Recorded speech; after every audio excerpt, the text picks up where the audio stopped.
Hinarang ng Philippine Coast Guard ang isang Chinese vessel na namataan sa karagatang sakop ng Cebu. Hindi raw nagpaalam ang barko na papasok ito sa naturang lugar. Kaugnay niyan, makakausap natin si Commander Weniel Azcuna ng Philippine Coast Guard Cebu.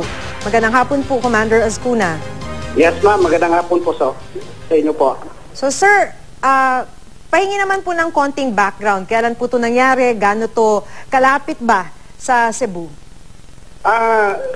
Okay, ma'am, no? Yung itong barko na MV Mingyuan, this is a Hong Kong registered vessel, no? Nandito po kasi naka-anchor po to dito sa may in-between Carnasa Island and Malapascua Island sa Cebu. Oh. No, this is in the northernmost part po ng Cebu, no? And then, it was reported to us by some, yung mga local units natin doon sa area na nandun nga po yung barko. And then when we verified po dito sa records namin, wala po silang notice of arrival. So that is why nag-conduct po tayo ng inspection po. Okay, it was anchored po, nabanggit ninyo at nag-inspect Yes, na rin kayo. Anong ginagawa nila dun, sir? Nangingisda ba? Nasiraan ba?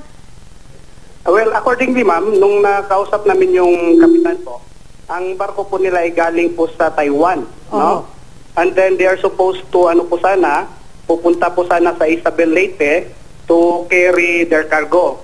But unfortunately, wala po daw, hindi pa naka-ready yung cargo nila, kaya po sila nag-standby muna dun sa Malapascua Island po.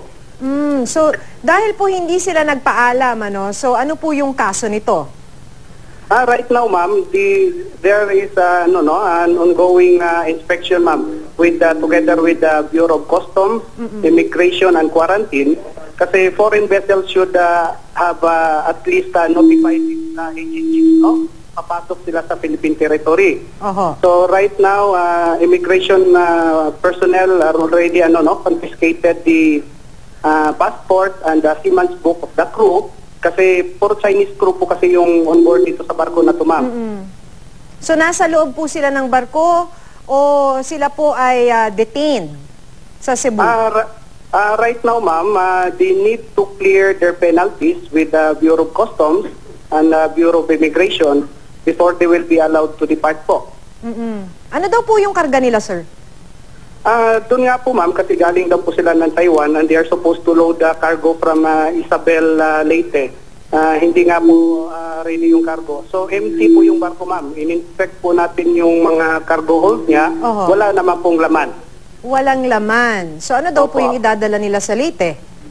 Ang kukunin po sana nila doon sa Leyte, ma'am, is accordingly itong sand, mga buhangin po. Okay. So, base po sa nakuha naming initial na impormasyon, nasa hazardous area daw po umangkla itong barkong to. Ano pong ibig sabihin ng hazardous? At saka, saan exactly to? Actually, ma'am, it is not hazardous area naman po, no? Kasi lang po siya, medyo hazard to navigation po yung pinag-aangkahan niya kasi daanan po kasi ito ng mga barko natin. So, ni-remind po namin, in-advise namin yung kapitan na huwag po siya mag-anchor doon at ngayon po, nakalipat na po yung barko dito sa may Tupilon Point sa may Cebu, sa Bantayan Island, para doon po yung authorized anchorage area po. Sir, di ba alam niyo naman po yung kaso natin doon sa disputed islands, halimbawa sa West Philippine Sea. So ito po bang kasong ito, nagkamali lang sila sa immigration at sa customs o talagang panghihimasok diretso sa teritoryo ng Pilipinas? Sa initial assessment namin, ma'am, medyo lack lang po siguro medyo lack lang po ng local agent po nila rito sa Philippines in not informing the authorities here sa Cebu regarding the presence and arrival of their vessel. Okay, maraming salamat po sa inyo, Ginoong Weniel Azcuna. Salamat po, madam.